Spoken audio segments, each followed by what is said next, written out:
بسم اللہ الرحمن الرحیم. میرا نام عزت اللہ ہے. میرا تعلق کوئٹہ سے ہے. میں نے matric Rangers public school toll plaza Karachi سے کیا. اس کے بعد پھر میں گیا پشاور, بیچلرز ڈگری وہاں سے حاصل کی ایڈورڈز کالج پشاور سے, اور پھر میں نے یونیورسٹی آف پشاور سے بھی جرنلزم کر رہا ہوں. فائنل ایئر ہے میرا. جب میں باہر اسٹوڈنٹ رہا, پشاور, کوئٹہ, پشاور, کراچی, اسلام آباد, باہر کی دنیا دیکھی. جب میں کوئٹہ آیا, اصل میں بات یہ ہے کہ ہمارے جو نوجوان ہیں وہ باہر کام کرتے ہیں, اپنے صوبے کے لیے نہیں سوچتے. تب جب میں کوئٹہ آیا, میں نے یہ سوچا کہ بھائی آپ اگر پشاور میں رہو گے یا اسلام آباد میں رہو گے, آپ کا فرض یہ بنتا ہے کہ آپ کوئٹہ کے لیے کچھ کرو, کوئٹہ کے نوجوانوں کے لیے کچھ کرو. جب میں واپسی کوئٹہ آیا, میں نے ایک اکیڈمی لانچ کی, Asian institute of languages and scientific studies کے نام سے. تو وہاں پہ افغان ریفیوجیز بچے بھی آ رہے تھے, اور لوکل جو ہمارے بچے تھے, بلوچ, پٹھان, وہ بھی آ رہے تھے. اصل میں جو ایشوز آ رہی تھی, بہت سارے ایسے بچے آئے, ان کے پیرنٹس آئے کہ ہم فیس نہیں دے سکتے ہیں, ہمارے پاس اسٹیشنری کا, کتابیں, کاپی, ان چیزوں کے پیسے نہیں ہیں. تو پھر میں نے یہ انیشیٹو لیا. وہاں سے میں نے سوچا کہ اس اسکالرشپ کو آگے چلانے کے لیے, ان بچوں کو سپورٹ کرنے کے لیے ایک ادارہ ہونی چاہیے. اور پھر میں نے تقریباً 2017 میں چراغ ایجوکیشنل ویلفیئر سوسائٹی کا بنیاد رکھا. یہ ایک ویلفیئر ادارہ ہے, نان گورنمنٹل آرگنائزیشن. اس ادارے کا جیسی میں نے بنیاد رکھا, اور پھر ہم نے ایجوکیشن کے اوپر کام رکھا. اس ادارے کا جو آبجیکٹیوز ہے, مین تھیم ہے, we are working on education to provide free education to street and poor childrens in remote areas of Balochistan. Balochistan کے جتنے ریموٹ ایریاز ہیں وہاں کے بچوں کو پروموٹ کرنا, ان کو اسکالرشپس دینا, ان کو مختلف مراحل میں سپورٹ کرنا, یہ ہمارا انیشیٹو ہے. تقریباً یہ 5 سال کے عرصے میں, جب سے میں نے ادارے کا بنیاد رکھا, ابھی 2021 تک ہم نے تقریباً 3000 بچوں کو جو ہے نا وہ کیریئر کونسلنگ پہ ٹریننگ دلوائے مختلف سکولز, کالجز, یونیورسٹیز میں. اور اس کے علاوہ 5000 اسٹوڈنٹوں کو اسکالرشپس مختلف مراحل میں ہم نے اسکالرشپس دیے. اور اب ریسنٹلی کووڈ کے دوران ہم نے 2 پروجیکٹس رن کیے. پہلا ایک پروجیکٹ تھا کووڈ-19 ایمرجنسی فنڈ کے نام سے, جس میں ہم نے تقریباً 1000 فیملیز کو راشن دیے, اور اس کے ساتھ ساتھ مختلف 30 اسکولوں میں ہم نے ہائیجین کٹس ڈسٹریبیوٹ کیے, ہینڈ واشنگ اسٹیشنز انسٹال کیے, کووڈ-19 اویئرنیس سیشنز 5000 بچوں کو کووڈ-19 اویئرنیس سیشنز دیے. اور اس کے علاوہ پھر ایک پروجیکٹ رن کیا بیک ٹو اسکول کے نام سے, جہاں پہ ہم نے 200 افغان بچیوں کو اسکول میں انرول کرایا, تاکہ جو بلوچستان میں گرلز لٹریسی ریٹ ہے ایجوکیشن, اس کو ختم کیا جائے. کیونکہ بلوچستان واحد ایسا خطہ ہے پوری دنیا میں جہاں پہ گرلز لٹریسی ریٹ سب سے کم ترین سطح پر ہے.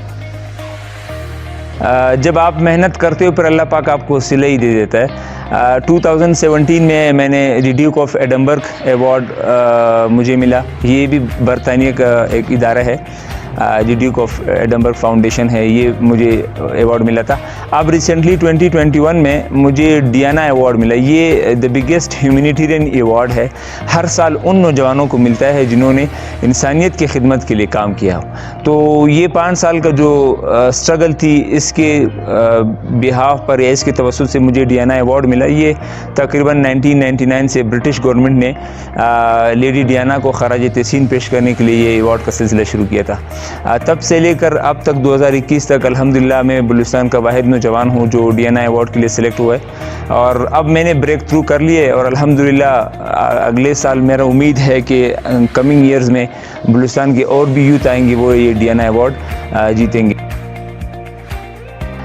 میرے فیوچر پلانز کافی واضح ہے. ایک تو میں اپنے والد صاحب کے نام پر ایک لائبریری کھولنے جا رہا ہوں, شہید حاجی محمد عین digital library and research centre.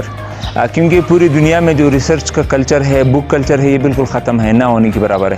Pakistan میں یہ چیز ہے کہ کلچر جو ہے نا, بک کلچر یا جو آپ ریسرچ کرتے وہ کاپی پیسٹ سارے جو ہمارے یوتھ ہے وہ اس چیز پہ ہے. تو میں یہ سمجھتا ہوں کہ ہم بک کلچر کو اگر پروموٹ کریں گے, کتاب سے دوستی کریں گے اور ریسرچ کریں گے, تو ہم کامیاب ہوں گے. یہ میرے فیوچر پلان میں ہے. اور دوسری بات یہ ہے کہ میں یہ بلوچستان میں جو ناخواندگی ہے اس کو ختم کرنا چاہتا ہوں, تاکہ بلوچستان کی یوتھ ہے وہ آگے آئیں اور تعلیم حاصل کریں. جو قومیں تعلیم کے میدان میں آگے ہوگا وہ ترقی کے منازل طے کر سکتے ہیں. یوتھ کے لیے میرا یہ پیغام ہے کہ ہمیشہ آپ اپنے اندر ایک محنت کا جذبہ رکھیں.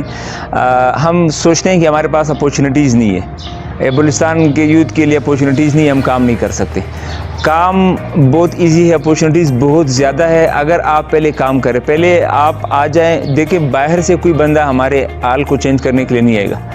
اللہ پاک کہتا ہے نا کہ جب تک آپ اپنا حال خود نہ بدلنے کی کوشش کرو میں کبھی بھی آپ کے حالت پر رحم نہیں کروں گا. تو آپ نے اپنے آپ کو خود چینج کرنا ہے، اپنے صوبے کے لیے کچھ کرنا ہے، اپنی سوسائٹی کے لیے کچھ کرنا ہے. اس کے لیے سب سے مین چیز یہ ہے کہ آپ اداروں کے ساتھ اٹیچ رہے، آپ جو ہے نا تعلیمی اداروں کے ساتھ اٹیچ رہے. اس طرح کے اور جو ایجوکیشن سیکٹرز میں ہے یا سوشل سیکٹرز میں ہے، اس طرح کے لوگوں کے ساتھ اٹیچ رہیں گے تو اپورچونیٹیز آپ کے پاس ہوں گے.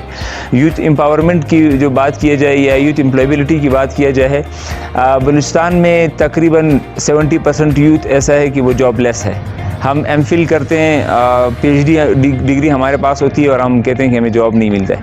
تو وہاں پہ پھر میں یہ سمجھتا ہوں کہ یوتھ گیپ اینڈ اپورچونیٹیز والی بات آتی ہے کہ آپ اور مارکیٹ کے درمیان گیپ ہے. تو ہمیں چاہیے کہ گیپ کو کیسے ختم کریں اور اپورچونیٹیز کو کیسے اویل کریں.